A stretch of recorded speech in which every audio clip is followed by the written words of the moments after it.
player ng Ginebra na magiging rest back sa next game nila matapos matalo kontra Converge kilalanin. At Juan Gomez Del Llano, desidido para sa Gilas Pilipinas. So yan ang ating mga tatalakayin.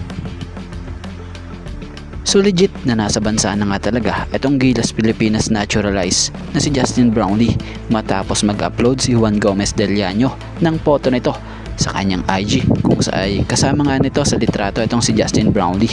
So credit po.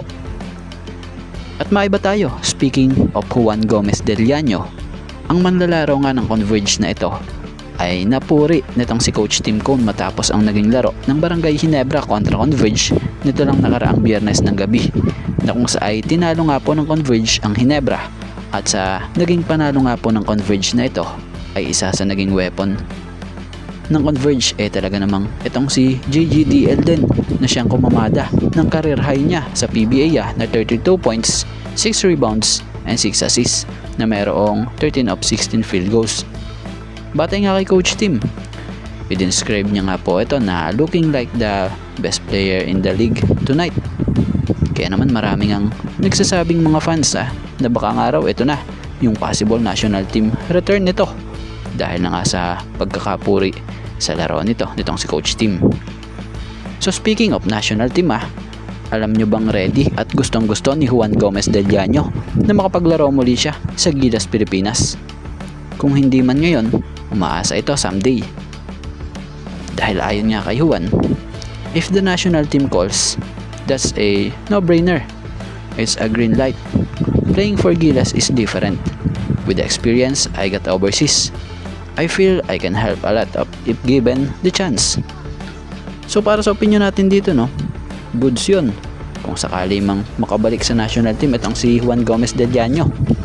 Dahil sa tingin naman natin, malaking impact ito sa Gilas Pilipinas, lalo't sanay na sanay ito sa paglalaro overseas. Bukod dun, may experience na ito sa paglalaro din sa Gilas Pilipinas. So ito yung malaking guard at legit na sharp. So tingnan na lang natin sa hinaharap kung muling mapabilang ba ito sa lineup ng Gilas Pilipinas. So bata pa naman ito, 25-year-old, so goods na goods kung sakali sa future ito. At about tayo rito sa pwedeng maging rest back ng Ginebra sa susunod nilang laro. So maraming nakapansin at hanggang ngayon napalaisipan pa din sa mga fans or Ginebra fans kung bakit hindi nabigyan ng pagkakataon maglaro si Sunny Estile kontra Converge Fiber Xers. So ito nga ang kauna-unahang beses na nabangko ni Sunny Estile since nga po nang mag-debut ito sa PBA. So sana wala nga raw po itong iniinda na kung ano man na injury.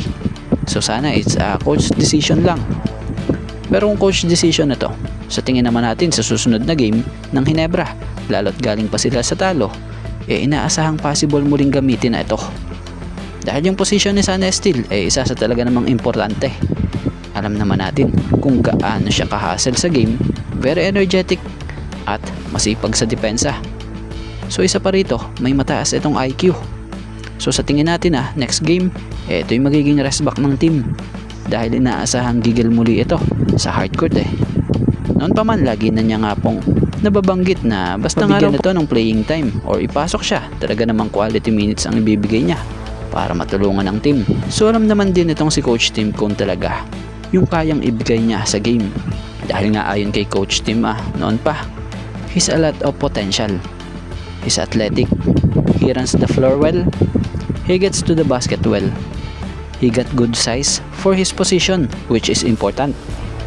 So kaya naman sa tingin natin pag nagamit ito next game sa Ginebra, asahan na magpapakita ito ng magandang laro at mag-step up ito, lalo pat need ng Ginebra ng panalo dahil nasa sa alanganing position na nga sila sa standings dito sa elimination.